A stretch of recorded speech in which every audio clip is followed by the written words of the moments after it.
Well, it's a pleasure to be here and to see so many people here for this conference and this topic.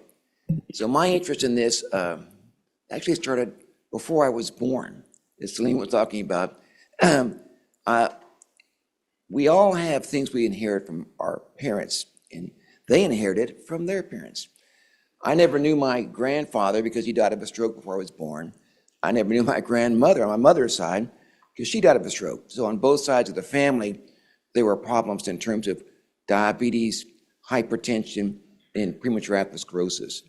My father had an MI when I was a junior in high school, and probably one of the reasons that I got in this area. And then he didn't have any risk factors, but actually he later developed diabetes. And Salim talked about this period before you get diabetes where you actually have the metabolic abnormalities.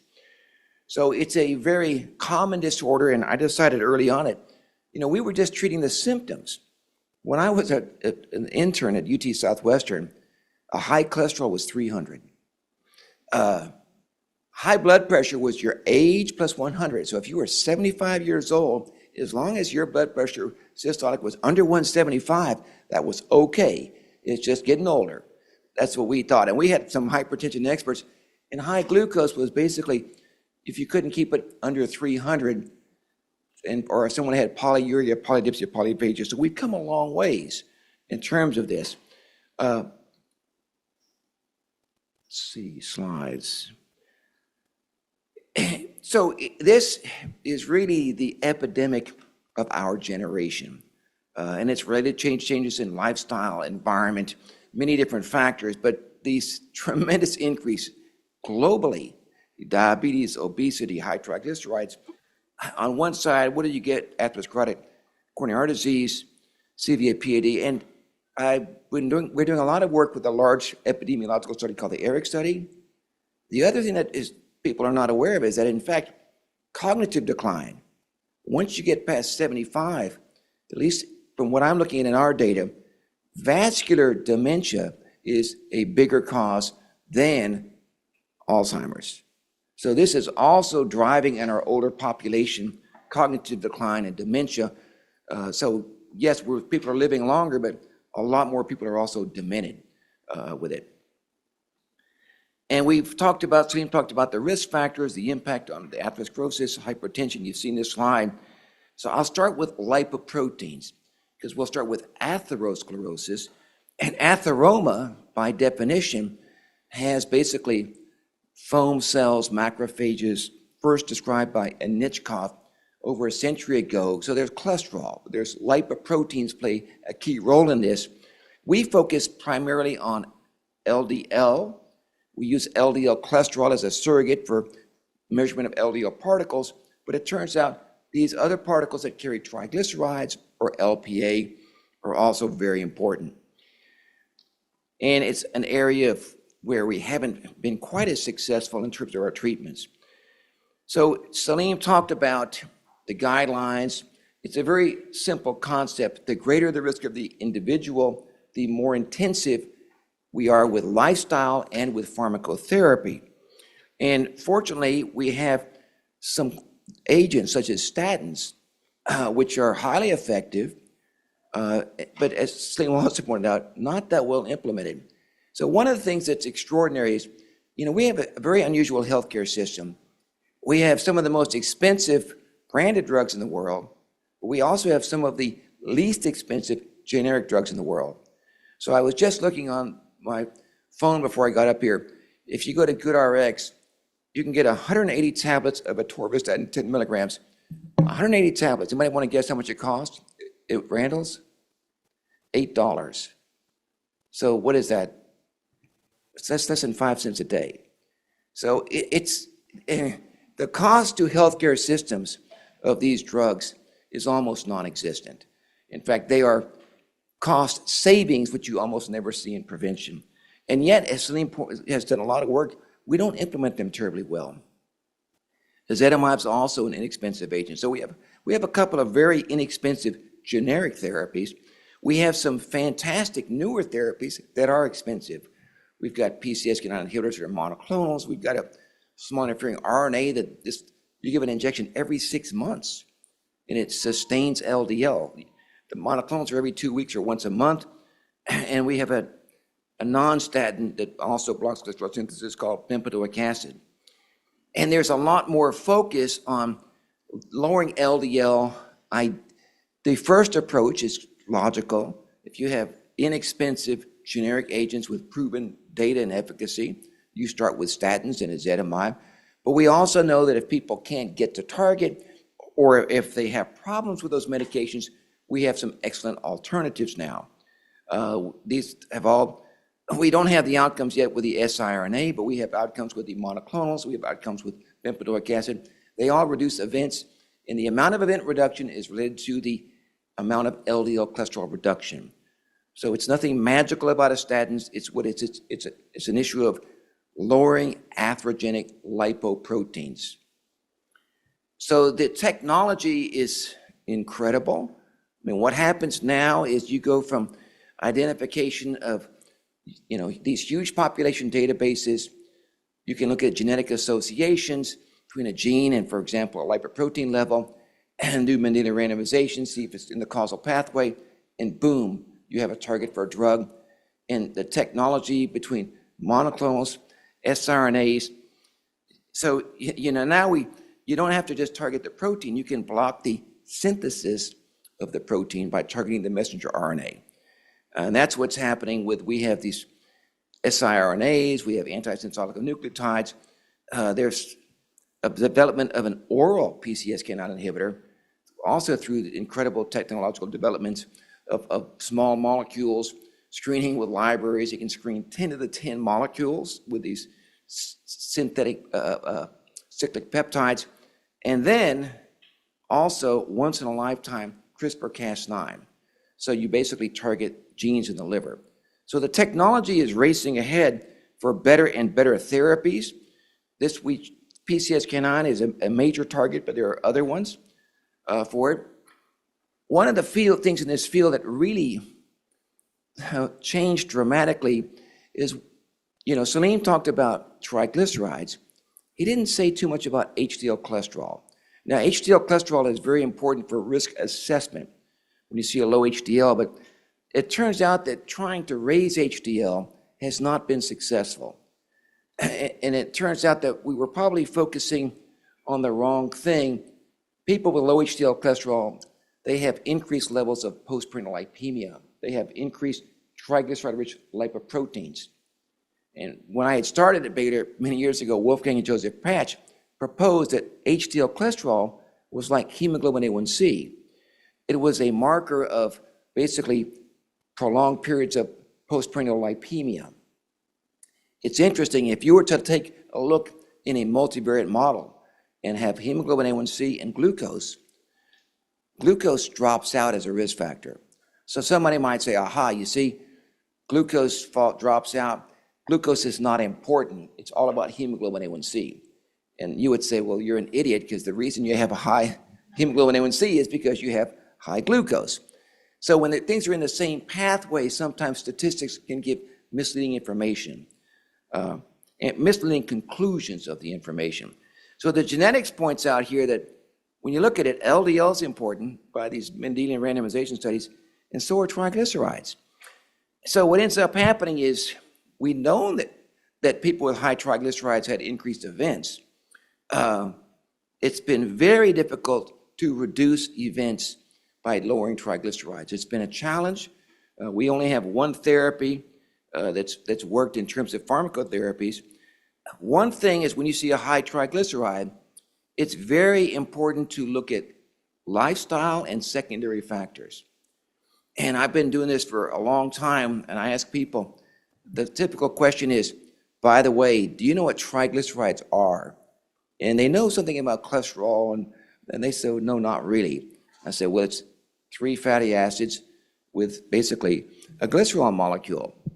And they're like, okay, well, what does that mean? So what are the things that you eat? Look at your food labels: protein, carbohydrates, and fats. So I say, well, how many calories in a gram of carbohydrate? And some of them get that. So it's 4. What are carbohydrates for? Energy. Protein, how many calories per gram? 4. What are they for? And people say, well, what is that? Muscles, tissues, Amino acids, yes, that's good. What about fats? And it's just glaze over. I don't know. So it's 9 calories per gram. A calorie is a unit of energy. Fat is our major energy substrate. We store fat. What's in fat? Triglycerides. What does the heart prefer to burn? Fatty acids. So what ends up happening is people who have high triglycerides have a problem with their energy metabolism. Metabolic syndrome is a problem of energy metabolism. You see high glucose, you see hyperinsulinemia, you see adiposity. So you have basic fundamental metabolic abnormalities, and then the patients usually say, I knew I had a problem with my metabolism. So it said that's correct. You do have a problem with your metabolism, but we get into what is the solution, and it's, what we end up having is you're gonna have to change what you take in and what you burn up. Laws of thermodynamics. So it's pretty logical. And then the food choices, maybe I shouldn't eat so many carbohydrates and fats. Yes, that's correct. If you have high triglycerides, that would be a wise thing to do. Even simple things like after you eat, a walk is a good idea. That's the old tale about good for your metabolism. It is good for your metabolism. It lowers glucose. So lifestyle is critical in secondary factors. Whenever you see high triglycerides, alcohol, unfortunately, a big problem. Food, secondary factors, important to go through this. Salim led this very nice document about what do we do when we see a high triglyceride. Well, somewhat surprisingly, the first thing you do is you use a statin because you want to lower LDL. So that's the first thing you do is you lower LDL aggressively in these patients. We can, as I mentioned, we have excellent agents for lowering LDL. We only have one therapy that's been effective. It's eicosapentaenoic acid. It's a specific kind of omega-3 fatty acid, and it was shown in people with high triglycerides who had heart disease or diabetes to reduce cardiovascular events. So that's also a consideration. And it's been a challenge. Now, there's a lot of therapies in the pipeline. Once we understood the genetics, these became targets of therapy, and we've been involved with all of these programs. There's some of them that are targeting ApoC3. There are people who have genetic variants where they don't make any basically functional lipoprotein lipase. They cannot clear these particles. They have terrible problems with pancreatitis. And for the first time, we have therapies that can treat these patients. They're both going in for approval to the FDA, olezarsen and plozasiran, extraordinarily effective, but they're going to be expensive. So we'll get to that issue that comes up. There's a lot in the pipeline here. Lipoprotein A. So most people never heard of this. 1 out of 5 of you in here probably has a high level of lipoprotein A. It's genetic. So if you've got a family history, you really should have your LPA level checked. In fact, I think everyone should get a level of LPA checked at least once in a lifetime. Why? Because it has an important risk for atherosclerotic coronary heart disease, aortic stenosis, ischemic stroke. So it's useful to know what your risk is. If you know what your risk is, you have a great chance of being able to do something about it. So it's very important in terms of genetics. Sometimes there's 2 approaches. One of them is, well, it's genetic. I can't do anything about it. And the other approach is what I call the Jose Altuve approach. So everybody knows Jose Altuve in here, right? So what happened when he tried out for baseball in Venezuela? They sent him home. They said, you're too short. You'll never play in the major leagues. Now, height is one of the strongest genetic traits. And in sports, everybody gets it. So if you're short, what do you have to do? Try harder, play smarter. And the same is true in life. Life is not fair. We don't all have the same genes. People are born with, really terrible genetic problems sometimes. And we see things all over the world to get terrible diseases. But if you have this, you have to try harder, play smarter, and then seek help with appropriate medications. That's what our job is as physicians. So it's useful to know if you've got a risk for heart disease because, I see the kids sometimes, they bring them and say, if you're a young person, and you have a lot of plaque, sometimes young people have heart attacks. And why do they have heart attacks? Well, smoking is a big one because you can get a clot on that plaque. And another one is cocaine. And so young people who are, going with their friends, or you don't want to be the young person who ends up having a heart attack and dying, doing something that for everyone else might be okay, but for you might be deadly. So it's good to know if you have something, because you can also focus more on your diet, your exercise. These things but they don't unfortunately lower LPA much. Statins don't lower LPA. Niacin has effect, but it doesn't reduce heart attacks on top of statins. We have seen some benefits with the PCSK9 inhibitors. With this, statins still reduce events, even though that you may have a slight increase in LPA. So what do we do with a high LPA? Well, we still do lifestyle. That's important for many other factors. We use statins in a high-risk patient. Have other indications. We consider a PCSK9 inhibitor, and there is lipoprotein apheresis indicated for someone with heart disease with a high LDL. It's another approach towards it, which will lower LPA and LDL. We've got lots of novel trials targeting this lipoprotein. So we've got we had 2 fully enrolled outcome studies. We have one that's enrolling right now. These therapies lower LPA 80 to 90, 95%. They're, the one we're doing right now is at once every 6 months, and after that, once a year injection. So they're pretty extraordinary in terms of some of the things about adherence. Some of these new approaches might really be game changers. So that's lipoproteins. That's been dramatic progress. So diabetes has been really, it's if you take a look at this, when I was starting, we didn't have much. That's why we didn't do much, is that we had insulin, we had sulfonylureas, you had metformin. And the data on event reduction was really pretty miserable, not impressive at all when you had these agents.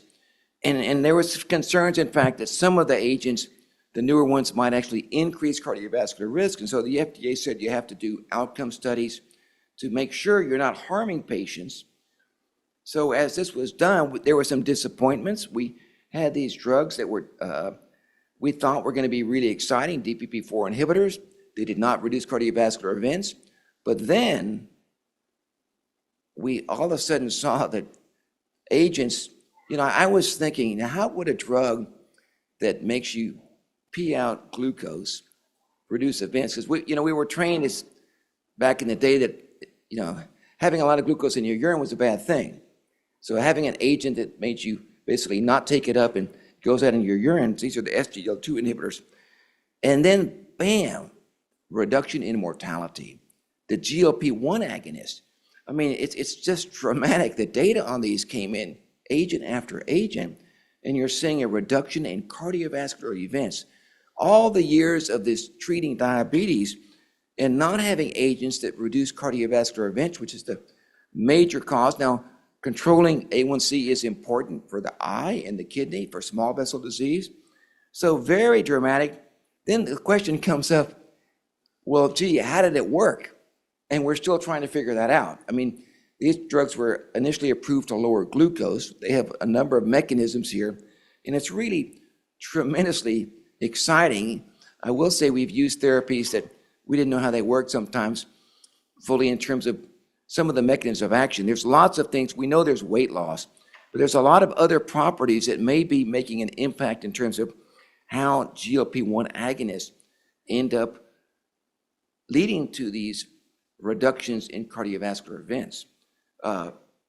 So the SGLT2 inhibitors in MACE, we see profound impacts in terms of mortality, really big impacts on the kidneys, which has been another issue. We didn't have that much other than treating blood pressure for stopping the progression of kidney disease. So here's a class of drugs developed for diabetes that also has benefits on the kidneys. So really exciting. And then, Joe, this was even another one, is that the heart failure, that's why it was reducing mortality. I mean, these are drugs that actually, they treat heart failure. They treat heart failure with preserved ejection fraction, which has been something we didn't have treatments for. I personally think we did have a treatment, which was treating hypertension early. The SPRINT study we'll talk about was stopped because of reducing mortality, but it's very exciting. You have people with heart failure, put them in a trial, and you see benefits. So this was another game changer: kidneys, heart failure, glucose. So just really exciting breakthroughs, changing the entire paradigm in terms of what we're doing and why we have here this conference today of cardiometabolic. Whenever you see a slide like this that shows all these things, what does it mean? We don't really know exactly. We don't know the exact mechanism with it. It's like essential hypertension. People have these things. So it's really exciting in terms of what's happening now. Obesity. Oh my gosh! Now this is one that's also been incredible. Lifestyle is still the foundation, and this will be a big focus on this. But we really didn't have medical therapies that were effective. The surgical therapies, highly effective, cost and some morbidity of the surgery, but we've seen the data on that. But the issue is, what's the data in regards to really making an impact? And part of the problem ends up is you need to have these are all the benefits from weight loss. So, we had shown in the diabetes prevention program very modest weight loss. Just walking 30 minutes, losing 5 to 7% of body weight, they reduced onset of diabetes by almost 2/3. So this is a really powerful thing to tell your patients in terms of, if you can walk 30 minutes, 5 days a week, and lose 5 to 7% of your body weight, you can reduce your onset of diabetes by about 2/3. So that's a very powerful message, but it's hard to lose a lot of weight with modest lifestyle changes. Big benefits though. So it turns out if you want to get to CV outcomes, you're probably needing to get things like 10 to 15% weight loss. That was hard to do. We were part of the Look Ahead program, didn't quite achieve those kinds of reductions with lifestyle modification. And then we come up with these therapies like semaglutide, which gets really extraordinary. These were numbers we had not seen before in weight loss with medical therapy, sustained benefits. What happens if you stop the therapy? You rebound. So this is going to be a real challenge as these therapies get more widespread. But then we finally at the AHA, we get the first outcome trial. And what does it do? Reduces cardiovascular events, not just losing weight, but having big impact in comorbidities with event reduction. And we have another one approved for weight loss, tirzepatide. This is a dual agonist, GLP-1, GIP, tremendous weight loss. And look at what happens in the comorbidities here. If you take a look at this, for example, triglycerides compared to placebo went down 20%. Non-HDL cholesterol, 7.5%. The systolic blood pressure went down 6 points. So once again, big impact by weight loss for this. And there's multiple drugs in the pipeline that look to be extremely impressive. This is a hot area, and there's a lot coming on in this area. So this has been very, very exciting. It's a big breakthrough. I think it's like when I started, we had the statins and we had effective blood pressure agents. The agents when I was in medical school were horrible for treating blood pressure and lipids. We got good therapies. They eventually became generic. We're now at this stage with diabetes and obesity. Now back to blood pressure. One of the most important aspects of the cardiometabolic syndrome is hypertension. And the NIH did a trial that they stopped early because of the benefit on mortality. High-risk people getting systolics, trying to shoot for 120 instead of 140. Incredibly impressive. And what has been the impact on clinical practice? Almost none. So this is one of the things, Salim, you were talking about. It's just disheartening when we have data of the benefits here. And once again, lots of very inexpensive agents. I was looking, again, 180-day supply of amlodipine was $13. mean, these are not expensive therapies. That's the lowest one, but that healthcare system gets them for even less. If Randall's can sell it for that, the cost to a healthcare system is trivial. We have lots of new therapies that are highly effective and have shown benefits on kidney disease progression. So hypertension, both old and new, and even devices for the ones who've been hard to treat, there's a lot going on. Well, let me wrap up here. In terms of medical therapies, we have excellent, older, inexpensive generic therapies for lipids and hypertension. The Sprint program just used generic drugs that were inexpensive. Unfortunately, these are not well implemented in clinical practice, despite the evidence. And there's barriers on both the patient, the provider, and the system's approaches towards this. We have outstanding newer therapies for lipids, hypertension, diabetes, obesity. These are highly effective for reducing ASCVD, heart failure, progression of CKD. They're also more expensive. We have multiple targeted therapies in the pipeline that look to be outstanding, so it's extremely bright in terms of this.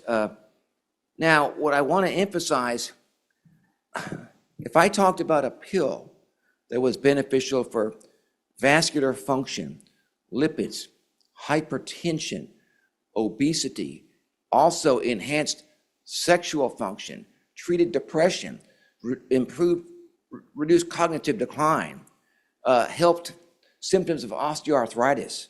What would you say about that? Well, I'd say it's pretty good, right?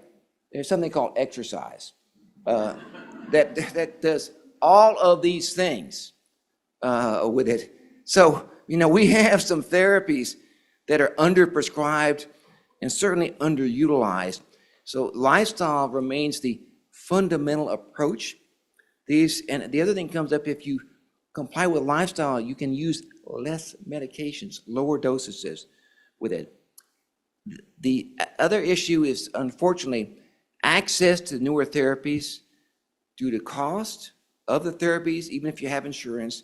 If you don't have insurance, you have a real problem. When we have a major problem, like in Texas, with the number of people uninsured, the ability of a healthcare system to cover all these drugs, it's really a major issue with it.